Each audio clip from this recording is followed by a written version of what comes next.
नमस्ते सभी को। मैं यह समझने की कोशिश कर रहा हूं कि कहां से शुरुआत करूं। तो ये एक और होर्डर हाउस है।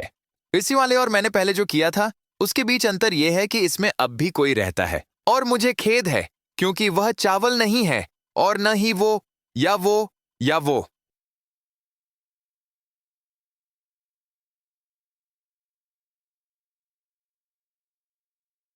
प्रत्येक इंच इस रसोई का लगभग मृत लार्वा से ढका हुआ है और हम लाखों मृत कीड़ों की बात कर रहे हैं। तो ऐसी जगह पर शुरुआत कहां से की जाए? मैं कचरा उठाकर शुरुआत करता हूं और अ, वह कहती है कि वह वॉलमार्ट बैग्स को रिसाइकल करती है। तो मैं उन सभी को विशेष कचरे के डिब्बे में डाल दूंगा जो केवल वॉलमार्ट बैग्स के लिए समर्पित है। और फिर आप बता सकते हैं कि उसे पेप्सी के साथ एक ऑब्सेशन है। उस ऊपर बाईं ओर जो भी चीजें हैं वह असल में पेप्सी की चीजें हैं जो उसने जमा की हुई हैं। तो मैं किसी भी चीज को इस सफाई के दौरान नहीं छूने वाला। इस साफ सफाई का मेरा लक्ष्य इसे उसके लिए एक सुरक्षित कमरा बनाना है, उसके लिए खाना पकाने और सारी चीजों के लिए। और मेरा मुख्य लक्ष्य होगा पहले कचरा इतना साफ करना कि इस कमरे के माध्यम से चल सकूं। फिर मुझे कोशिश करनी होगी कि एक काउंटर को साफ कर सकूं और जितना हो सके लार्वा और चूहे का मल और कीड़ों का मल आदि को हटाकर वहां से पर्सनली मेरे लिए कम से कम खतरा हो जब मैं वहां काम कर रहा हूं। अब शुरुआत में ही आप नोटिस करेंगे कि मैंने मास्क या दस्ताने नहीं पहने हैं और इसका कारण मुख्यतः यह है कि यह सतह कचरा है। मैं बहुत जल्दी मास्क और एक जोड़ी दस्ताने पहन लूंगा जब मैं इस क्वोट अनक्वोट नया कचरा पार कर लूंगा।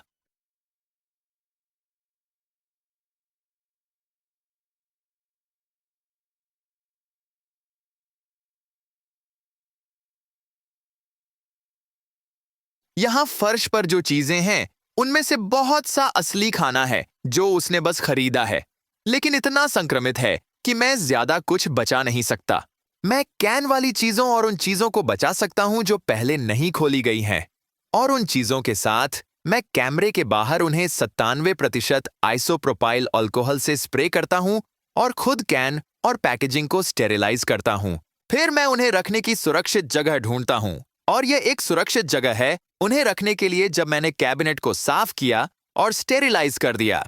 फिर मैं खाना उसमें वापस डाल सकता हूं, लेकिन मुझे फर्श पर ही नहीं बल्कि खुद कैबिनेट में भी उसके पास मौजूद खाद्य सामग्री में से कम आधा फेंकना, पड्डधा, आटा और चीनी जैसी खुली कंटेनर। इस रसोई में सब कुछ कंटेमिनेटेड था, तो मैं सभी कैन को विशिष्ट बैग में भी डाल रहा हूं। एल्यूमिनियम कैन, सभी टिन और बाकी सब कुछ सिर्फ नियमित रोजाना के कचरे में जा रहा है। तो मैंने सिर्फ रसोई से एक और आधा बैग, 42 गैलन बैग कैन के निकाले जिन्हें वह रिसाइकल कर सकती है और थोड़े पैसे कमा सकती है। बाईं ओर माइक्रोवेव, हम बाद में उसके बाहरी हिस्से को साफ करेंगे ताकि उससे तमाम चीजें उतर जाएं। लेकिन उसने कहा, अंदर की सफाई की चिंता मत करो क्योंकि माइक्रोवेव काम नहीं करता। और इसलिए जो कुछ भी मैं उस माइक्रोवेव के साथ कर रहा था वह उसके बाहर की सतह चीजों को हटा रहा था, और उसे अभी तक पता नहीं है, लेकिन मैं उसके लिए वह माइक्रोवेव बदलने वाला हूं। अब जैसे ही आप देख सकते हैं मैं इन बर्तनों को हिलाते हुए, ओह भगवान, हाँ, जैसे ही आप देख सकते हैं मैं इन बर्तनों को हिलाते हुए, कितने मरे हुए लार्वा हैं वहां, और उस सामने वाले पैन के अंदर अब भी जीवित लार्वा हैं। और इस रसोई में जो कुछ था उसे मैंने बाहर उसके बैकयार्ड में घास में रखा क्योंकि यह अब उपयोगी नहीं है। यह पूरी तरह से कॉन्टैमिनेटेड था और भले ही इसे बचाया जा सकता था, जैसे मैं नहीं करने वाला हूं।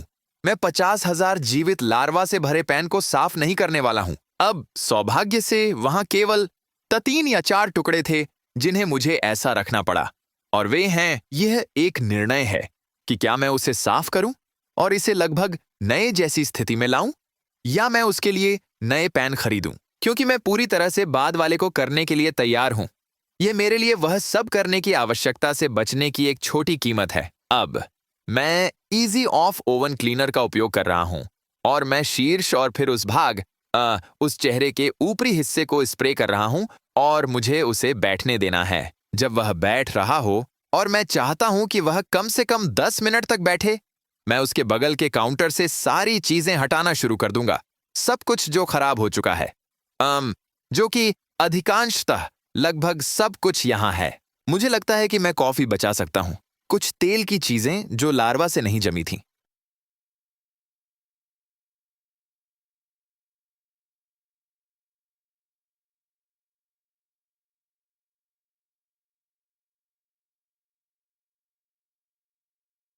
मैंने कॉफी फिल्टर बचा लिए, लेकिन मैंने उन सभी को बाद में फेंक दिया क्योंकि मुझे नहीं लगता कि वे चीजें बच पाएंगी। मैं नहीं चाहूंगा कि कॉफी उससे होकर बहे। और वैसे आपने गलत नहीं देखा, वह पीछे दीवार पर फंसा हुआ स्पैटुला वही है। यह कुछ पर नहीं टिका था, यह बस दीवार पर चिपका हुआ था। एक बार जब मैंने वह सब साफ कर लिया तो मैं एक छोटे हाथ के झाड़ू और एक डस्ट पैन का उपयोग करके जितना हो सके उतना साफ करूंगा। बीच में एक बड़ा स्थान है जहां सभी वे लार्वा ग्रीस के साथ काउंटर टॉप पर चिपके हुए हैं, और इसलिए जब मैं इसे सब साफ करके कचरे में डालूंगा, मैं उस काउंटर टॉप पर भी ओवन क्लीनर स्प्रे करूंगा। अब पहले मैंने सोचा, खैर मुझे वास्तव में नहीं पता कि यह इस पुराने सस्ते लेमिनेट के साथ कैसा प्रतिक्रिया देगा इस काउंटर टॉप पर। और फिर मैंने इसे फिर से देखा और कहा, मुझे वास्तव में पर्याप्त रासायनिक डालना, देखो क्या वह साफ होती है, और फिर बाद में उसे स्टेरिलाइज करने के बारे में देखो, और यह काम कर गया। फिर जब वह भिगो रहा है, मैं फिर नीचे फर्श पर जा रहा हूं, सभी बचे हुए कचरे को इकट्ठा करूंगा और छोटे पैन और क्रॉक पॉट्स और ऐसी चीजें। वह प्रेशर कुकर और वह क्रॉक पॉट बाहर गए। क्रॉक पॉट में एक लीकेज था और फिर प्रेशर कुकर उनमें से एक था जिसमें जीवित लार्वा थे, और इसलिए दोनों बाहर गए। तो मैं शेष चीजें उठा लूंगा, फर्श साफ करूंगा, और यह पहला पास स्वीप है। और इसका एकमात्र कारण यह है कि मैं बिना मृत लार्वा के अपने जूतों पर खड़खड़ाए बिना चल सकूं, क्योंकि हद है यार। मैं ओवन क्लीनर को एक पेपर टॉवल से पोंछ दूंगा, और इसका कारण कि मैं इस पर कपड़ा इस्तेमाल नहीं कर रहा हूं यह है कि यदि मैं कपड़ा इस्तेमाल करूं तो वह एक बार के लिए, और मुझे पता है कि मैं इस साफ सफाई में शायद 50 से अधिक कपड़े खर्च करने वाला हूं।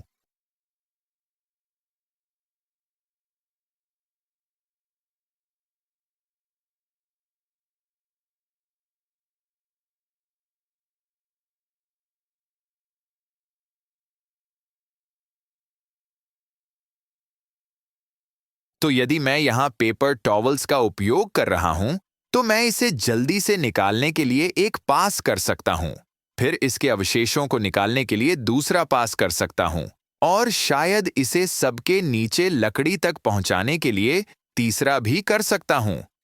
लेकिन मैं वास्तव में पेपर टॉवल्स बर्बाद नहीं कर रहा हूं। आमतौर पर मैं पेपर टॉवल्स का उपयोग नहीं करना पसंद करता, क्योंकि मैं कपड़े थोड़े ज्यादा इको फ्रेंडली होते हैं। लेकिन इस मामले में मैं अपनी कपड़ों को बचाने के लिए पेपर टॉवल्स का उपयोग करना पसंद करूंगा।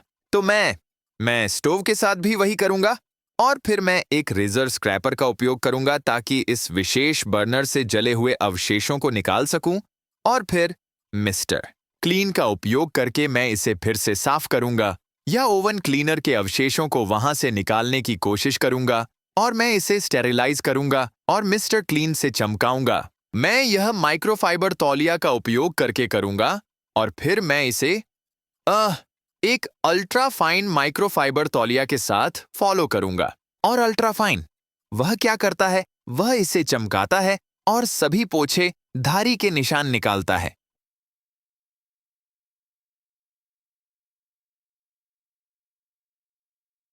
यह जबरदस्त फर्क है कि यह क्या था और यह क्या है। अब थोड़ी देर के बाद मैं उन सारे गंदे और मेले बर्तनों को इस काउंटर और इस चूल्हे पर फिर से रखने जा रहा हूं। और आप सोच सकते हैं, आप ऐसा क्यों करेंगे जब आपने अभी अभी इतना सारा समय सफाई में बिताया है? आप जानते हैं, क्या आप उन बर्तनों को वहां रख देंगे जहां से कीड़े गिर जाएंगे और फिर से उस सतह पर आ जाएंगे?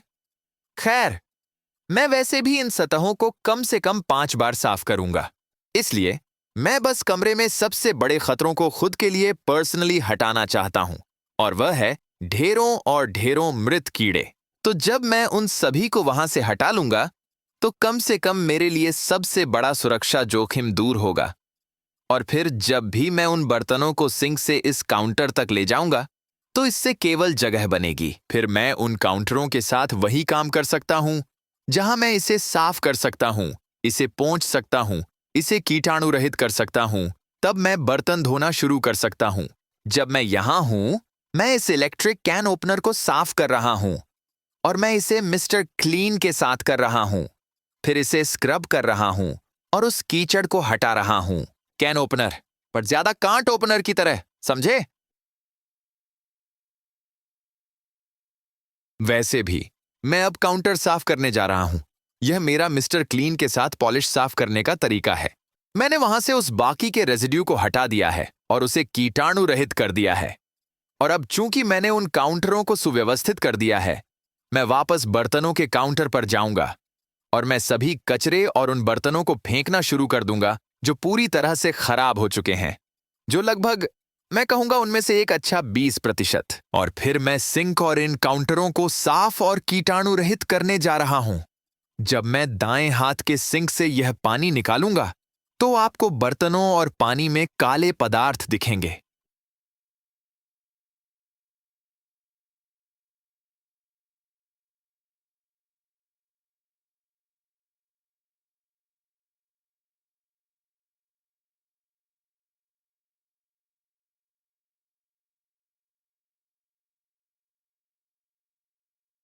ये एक कॉम्बिनेशन है। ये या तो हाइड्रोजन सल्फाइड है या नाइट्रोजन सल्फाइड है।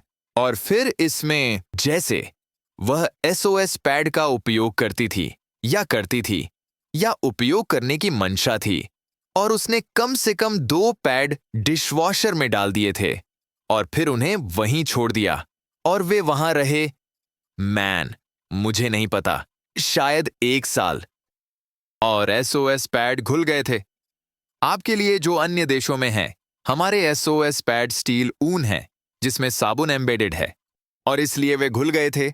और यह वही बड़ा जंग का छल्ला है जो सिंक के ऊपरी हिस्से पर है। मैं उसका एक हिस्सा हटा सकता हूं, और अगर मैं काफी समय लगाऊं तो मैं उसे पूरी तरह से हटा सकता हूं। लेकिन मैं एक प्रकार के स्टील ऊन प्रकार स्क्रबर के साथ उस पर जाता हूं, और फिर मैंने पावर पेस्ट का उपयोग किया, जो मूल रूप से एक बफिंग कंपाउंड है, और मैंने कॉमेट का उपयोग किया, जो मूल रूप से एक बफिंग कंपाउंड पाउडर जैसा सौदा है, और मैं अधिकांश जंग को हटा सका। अगर मैं पर्याप्त समय लगाना चाहता तो मैं उसे वहां से पूरी तरह निकाल सकता था। लेकिन मैं यहां परवाह कर रहा हूं। मैं इसे नया बनाना नहीं चाहता। मैं इसे सुरक्षित बनाना चाहता हूं।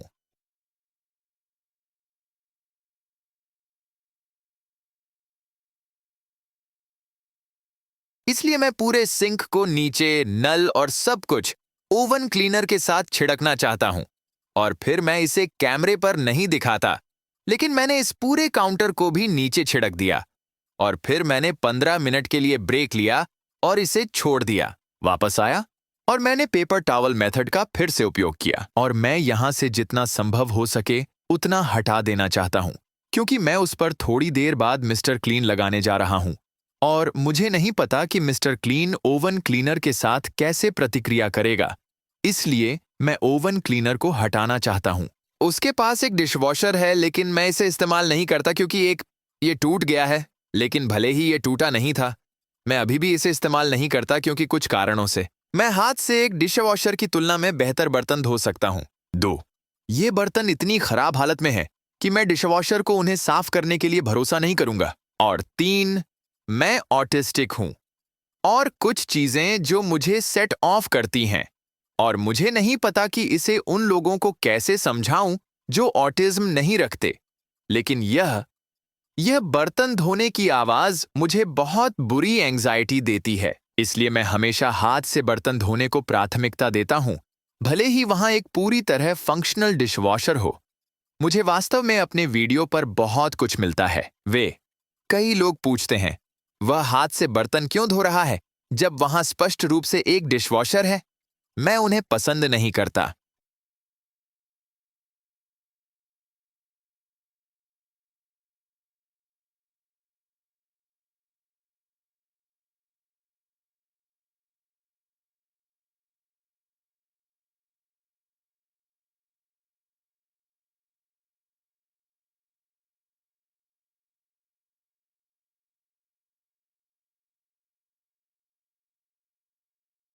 वह छोटा स्क्रब पैड चीज कुछ ऐसी है जैसे स्पंज, और फिर इसमें वोवन स्टील फाइबर है। यह मूल रूप से एक नकली स्टील डैडी है।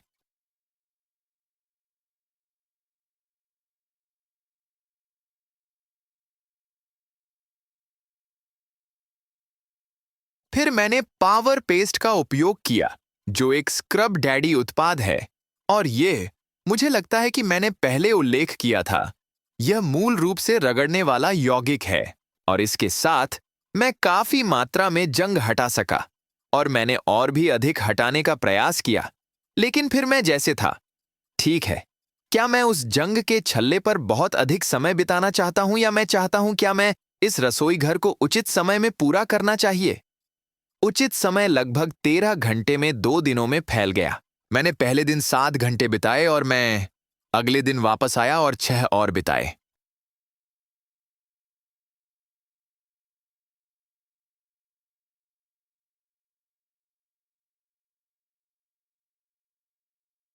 मुझे कॉमेट बहुत पसंद है क्योंकि यह सुपर सुपर सस्ता है और यह काम करता है। यह मूल रूप से एक खुरचनी पाउडर की तरह है। मैं फिर से पूरे सिंक को पावर पेस्ट के साथ जाऊंगा, और यह मूल रूप से बस इस सिंक में थोड़ी चमक वापस लाने की कोशिश करने के लिए है।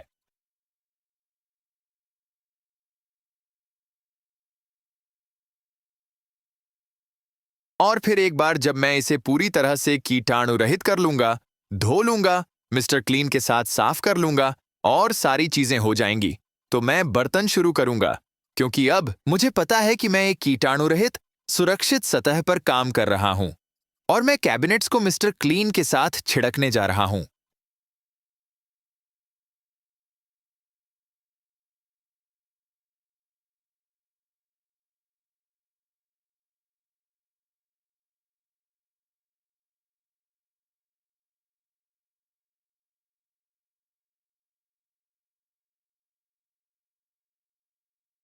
मैं उन्हें लगभग 2 या 3 मिनट के लिए छोड़ देता हूं, और फिर मैं नकली स्टील डैडी के साथ उस पर जाऊंगा, और फिर मैं उसे सिर्फ एक रैग के साथ फिर से पोंछूंगा, ताकि सारी अतिरिक्त गंदी चीजें हटा दी जाएं।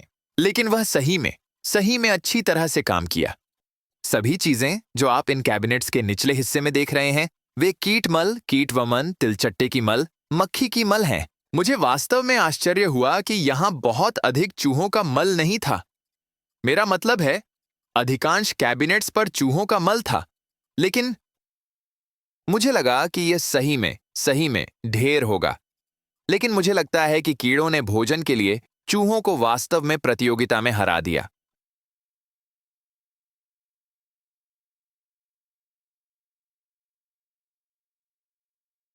अब मैं इस कैबिनेट के अंदरूनी हिस्से को करना चाहता हूं। मैं इसे मिस्टर क्लीन के साथ कीटाणु रहित करना चाहता हूं। मेरे पास एक रैग है जिसका मैं कभी कभी उपयोग करता हूं जब शेल्फ सही में खराब होता है, और उस रैग को मैं मूल रूप से अल्कोहल के साथ भिगो देता हूं और शेल्फ को पोंछता हूं। फिर जब कैबिनेट्स खुद ही कीटाणु रहित हो जाते हैं, तो मुझे इसमें चीजें वापस रखने में सुरक्षित लगता है। साथ ही मेरे बाल समहाउ मास्क की स्टेप थिंगी के नीचे पलट गए, और मुझे लगता है कि हम इसे असल जीवन में एक ट्रेंड बना सकते हैं। यह तरह का पंख लुक दिखता है, जैसे कि अब मैं पंख क्लीनर हूं। ठीक है, अब मुझे इन सभी को बाहर निकालने की जरूरत है, और इसके साथ वही करना चाहिए कैबिनेट जहां मैं अंदर ने किया।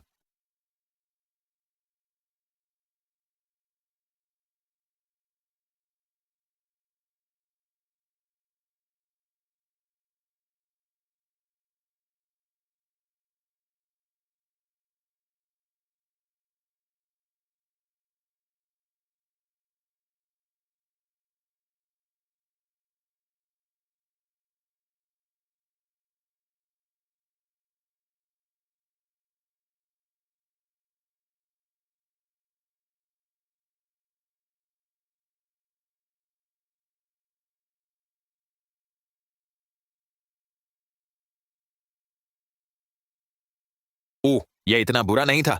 मेरा मतलब है, यह इतना था कि इससे काम करना जरूरी था। एक ऐसा है जिसमें हम आगे चलकर आएंगे, जहां मुझे वास्तव में कॉन्टैक्ट पेपर निकालना पड़ा और सिंक को उसकी मूल पेंट तक पूरी तरह से घिसना पड़ा।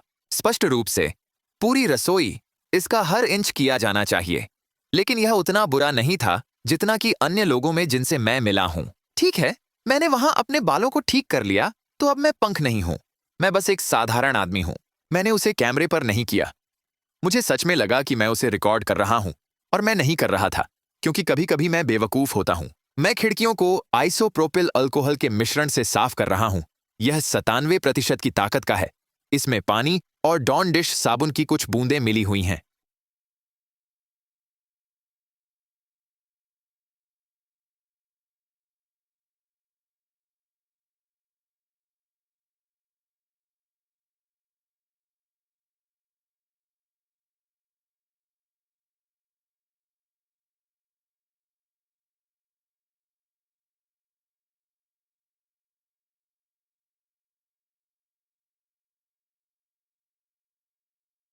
मैं उस पर छिड़कता हूं, इसे लगभग 1 मिनट के लिए बैठने देता हूं, और फिर इसे माइक्रोफाइबर कपड़े से पोंछता हूं, और फिर इसे अल्ट्राफाइन माइक्रोफाइबर से सुखाता हूं, और वही अंतिम धब्बे और पोंछे के निशान हटाता है।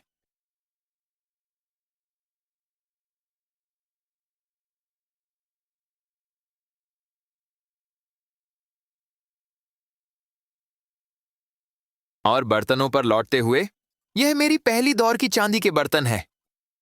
मैं इसे पूरी तरह से भर देता हूं, और मेरे पास अभी भी अधिक है। तो आप देख सकते हैं कि जब मैं समाप्त करता हूं, मैं उस सिंक को बिल्कुल नए बर्तन के पानी से फिर से भरता हूं, और फिर मैं अपने दस्ताने बदलता हूं, और फिर जब वे भिगो रहे होते हैं, मैं निचली अलमारियां छिड़कना शुरू कर देता हूं। मैं चाहता हूं कि वे बर्तन जितना अधिक हो सके भिगोए, क्योंकि वे वास्तव में बहुत ही ज्यादा कंटेमिनेटेड हैं, और मैं वास्तव में बर्तनों पर आमतौर पर उपयोग किए जाने वाले की तुलना में लगभग 5 गुना अधिक बर्तन साबुन का उपयोग कर रहा हूं। वास्तव में मैंने इस घर में केवल बर्तन करने में पूरी डॉन डिश सोप की बोतल खर्च कर दी।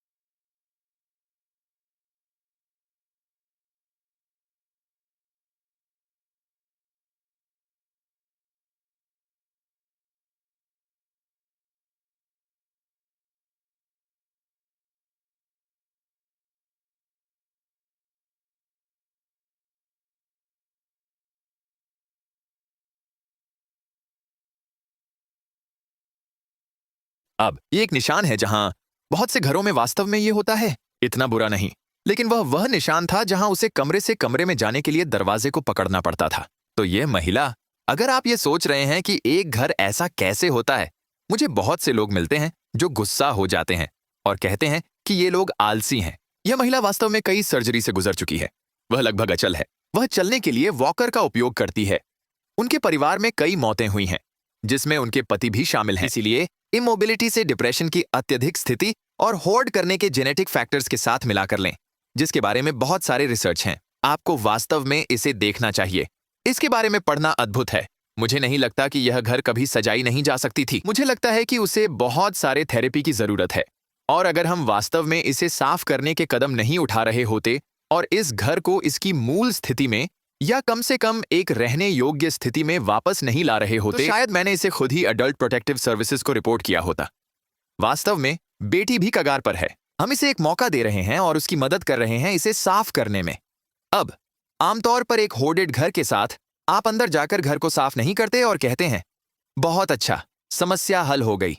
क्योंकि एक, इससे समस्या बिल्कुल भी हल नहीं होगी, और दो, वास्तव में यह होर्डर के लिए खतरनाक हो सकता है। ऐसे मामले भी रहे हैं जहां होर्ड करने वालों ऐसे गंभीर डिप्रेशन में चले गए हैं साफ सफाई के बाद, यहां तक कि ये आपके और मेरे लिए ये एक लॉजिकल बात लगती है, लेकिन वे खुद को नुकसान पहुंचा सकते हैं और वे ऐसे डिप्रेशन में गिर सकते हैं जो बहुत ही बुरा हो सकता है, जैसे कि वे सही में बुरी चीजें हो सकती हैं। लेकिन यह एक सामान्य स्थिति नहीं है। यह एक आपातकालीन स्थिति है जहां उसे इसे साफ करना होगा। मेरा मतलब है, वह सचमुच एक बायोहजार्ड में रह रही है। इसलिए यह पहले सुरक्षा की बात है, और फिर हम इसके सुंदर दिखने की चिंता करेंगे। ओह हे, देखो, और भी बर्तन हैं। तो मैं इसे जल्दी से निपटा दूंगा। मेरे पास 2 लोड हैं। मैं उनमें से प्रत्येक के बीच पानी बदलता हूं और फिर मैं तीसरे लोड को भिगोने के लिए डालता हूं। और जब वह भिगो रहा होता है, मैं इस खंड में कूदकर इसे साफ करूंगा। अलमारियां। और फिर वास्तव में सिर्फ झाड़ा काफी है इसे वहां से हटाने के लिए।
हालांकि अंदर के लिए मुझे अंततः स्टील फाइबर, नकली स्क्रब डैडी चीज की जरूरत होती है।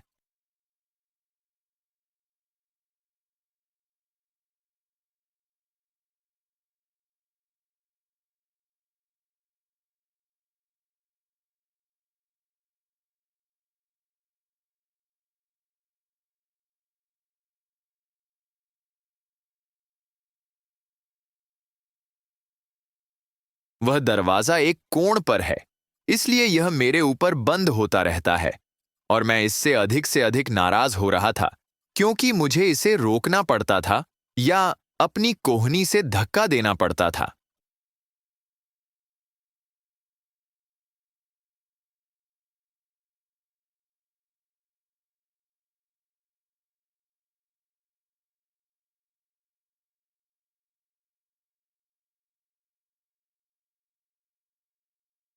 आपने वहां कुछ नहीं देखा?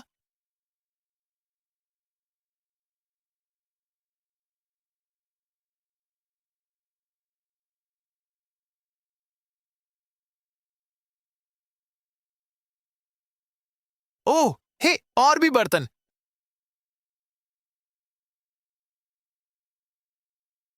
ठीक है, अब हम एक खाद्य कैबिनेट पर वापस आ गए हैं। ये एक बेकिंग कैबिनेट है और इसलिए मुझे यहाँ से काफी चीजें फेंकनी पड़ी और यह सामान्य खाद्य क्षेत्र के ऊपर है जिसमें सभी कीड़े और इसी तरह की चीजें थीं। इसलिए मुझे यह सुनिश्चित करना था कि मैंने अंदर और बाहर सब कुछ को अच्छी तरह से स्टेरलाइज किया इससे पहले कि मैं सुरक्षित खाद्य पदार्थ वहां वापस रखूं। मुझे वहां कुछ खाद्य पदार्थ मिले जिन्हें मैंने फेंक दिया। इसमें एक्सपायरेशन डेट 2019 तक चली गई थी, इसलिए 3 साल पुराना भोजन।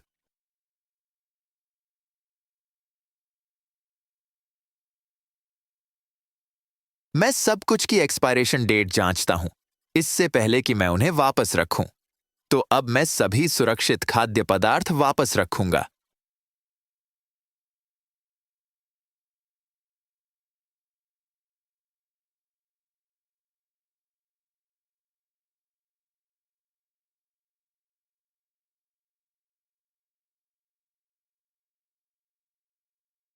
जो कुछ भी खुला था उसे फेंक दिया गया, चाहे जो भी हो। और इस कैबिनेट में लगभग सब कुछ बचाने योग्य था, क्योंकि यह सब बंद भोजन था, बंद कंटेनर। ओह, हे, और भी बर्तन। तो इसमें 3 क्लिप्स एक साथ जोड़े गए हैं जहां मुझे प्रत्येक समय पानी बदलना पड़ा और कुछ अंशों को सीधे ओवन क्लीनर से धोना पड़ा, क्योंकि वे बहुत केक्ड थे।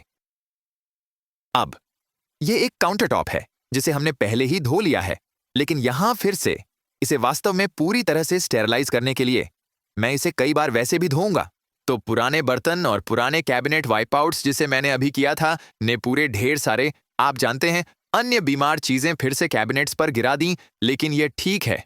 हम ये चाहते हैं, या हम ये नहीं चाहते हैं, लेकिन ये हमें इसे बार बार साफ करने का एक बहाना देता है। अब कैबिनेट जिस पर मैं काम कर रहा हूं, ये उन कैबिनेट्स में से एक है जिसे मुझे नीचे की ओर कॉन्टैक्ट पेपर निकालना पड़ा। जब ये खुलता है तो आप देखेंगे कि यह कितना घिनौना है।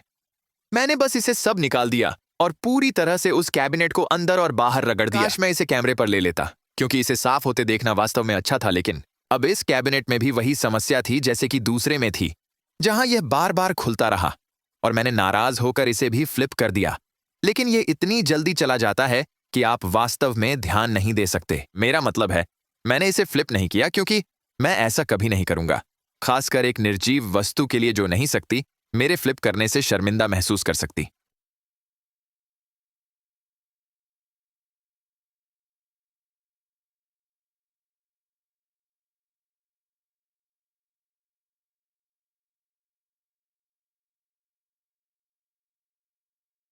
ओह हे, और भी बर्तन।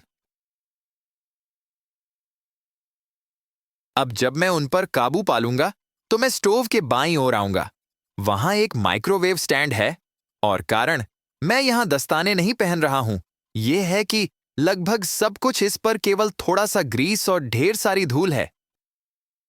तो मैं इसे अपनी छोटी हैंड हेल्ड ब्रोम चीज से ब्रश कर दूंगा और फिर इसे भारी मात्रा में मिस्टर क्लीन से छिड़क दूंगा, और मैं इसे, मुझे नहीं पता, कुछ मिनटों के लिए सेट करूंगा। कई बार यदि आप भारी ग्रीस से निपट रहे हैं या ढेर सारी धूल से निपट रहे हैं, याद रखें कि इन सफाई उत्पादों का काम तरंगों में होता है, और इसलिए यह, जैसे यहां तक कि साबुन भी, आप कुछ पर साबुन डाल सकते हैं, उसे धो सकते हैं, और फिर आपको अगले परत तक पहुंचने के लिए फिर से साबुन का उपयोग करना पड़ता है।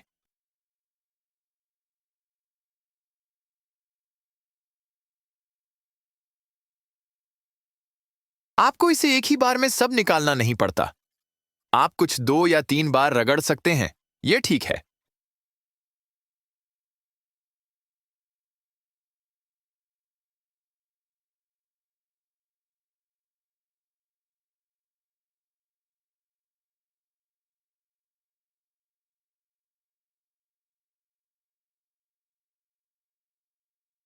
स्टोव के सामने का हिस्सा बहुत सारे ग्रीस से ढंका था, लेकिन वास्तव में मिस्टर क्लीन खुद ही इसे उतारने के लिए काफी था। जो मेरे पास छोटी स्टील वुल चीज थी उसका उपयोग करते हुए, जो धारियां आप वहां कांच पर नीचे जाते देख रहे हैं, वह वास्तव में कांच के अंदर स्थित हैं।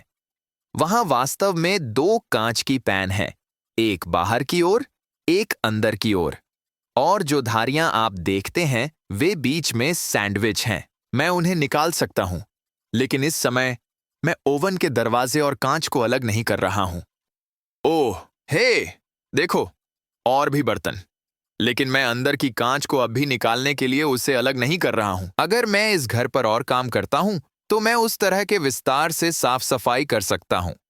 तो यहां मैंने बहुत सारे ओवन क्लीनर का उपयोग बेकिंग शीट्स की सफाई के लिए किया, और मैं कास्ट आयरन धोता हूं क्योंकि वे पूरी तरह से नष्ट हो चुके हैं और उन्हें मूल कास्ट आयरन में वापस लाने की जरूरत है, और फिर से उनकी फिनिशिंग और सारी बातें। लेकिन मैं उसे उन चीजों से खाना पकाने की अनुमति नहीं दूंगा।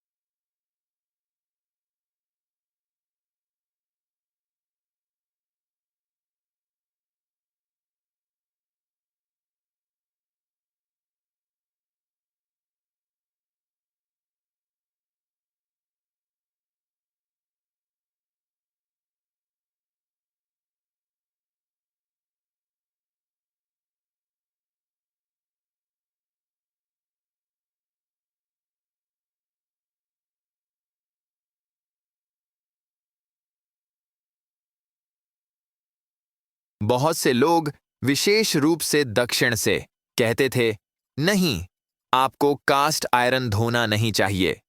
खैर, अगर वे कीड़े और चूहे की गंदगी से भरे हैं, तो हाँ, आपको कास्ट आयरन धोना चाहिए। आप हमेशा इसे बाद में फिर से सीजन कर सकते हैं। अब हम स्टोव के ऊपर आखिरी सफाई कर रहे हैं। मुझे लगता है कि इस समय तक सभी बर्तन हो गए हैं और मैं इसे साधारण मिस्टर क्लीन और एक माइक्रोफाइबर कपड़े से करता हूं, और फिर उसी तरह हम पहले समय में अल्ट्रा फाइन माइक्रोफाइबर से काटे जाने वाली धारी को हटाने के लिए करते हैं।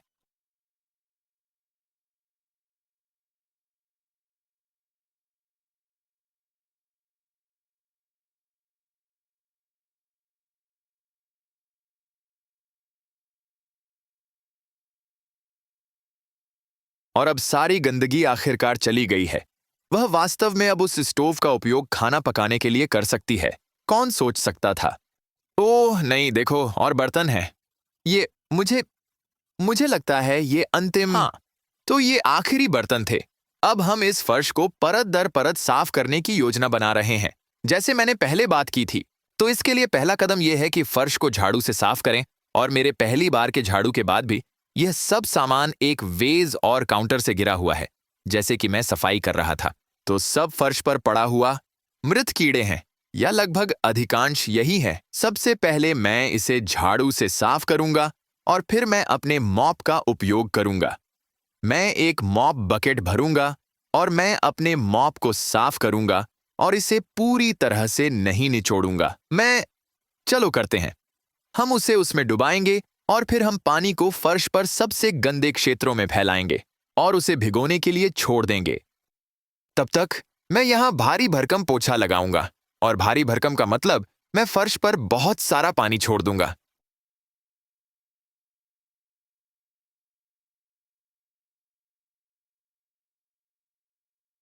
हम मूल रूप से पूरे कमरे में इस क्लीनर को फैला रहे हैं, और यदि हम इस दौरान थोड़ी सी गंदगी उठा लेते हैं तो कोई बात नहीं।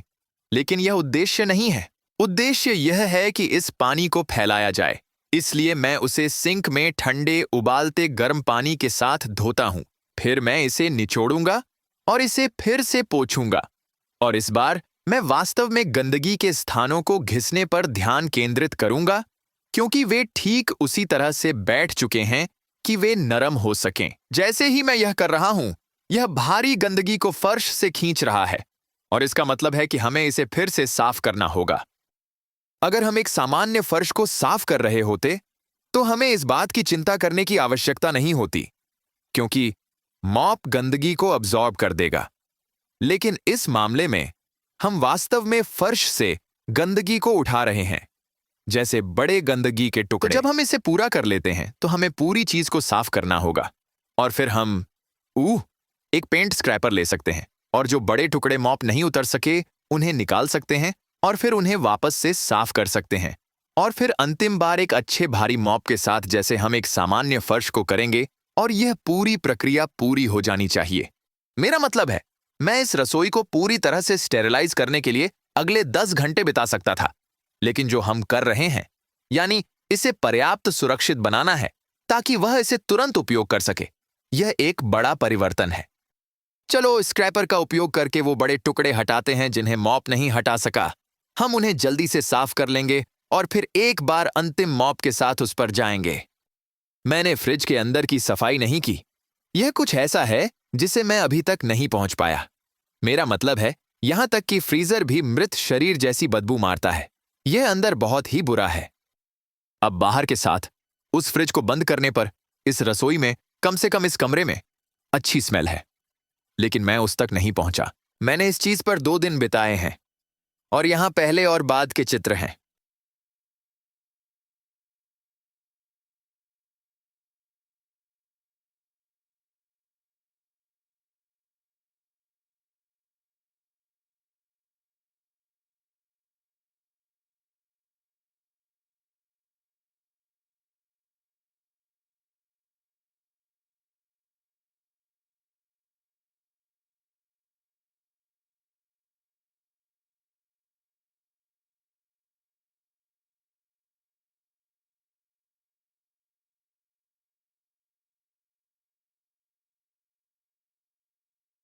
मुझे लगता है अगर मुझे इसके लिए किसी से शुल्क लेना होता तो मैंने शायद इस सफाई के लिए $500 या उससे अधिक का शुल्क लिया होता। ये शायद, जानते हैं, इसे इस स्थिति तक लाने के लिए $1000 से भी अधिक हो सकता था, लेकिन मैंने यह मुफ्त में किया क्योंकि यही मैं करता हूं।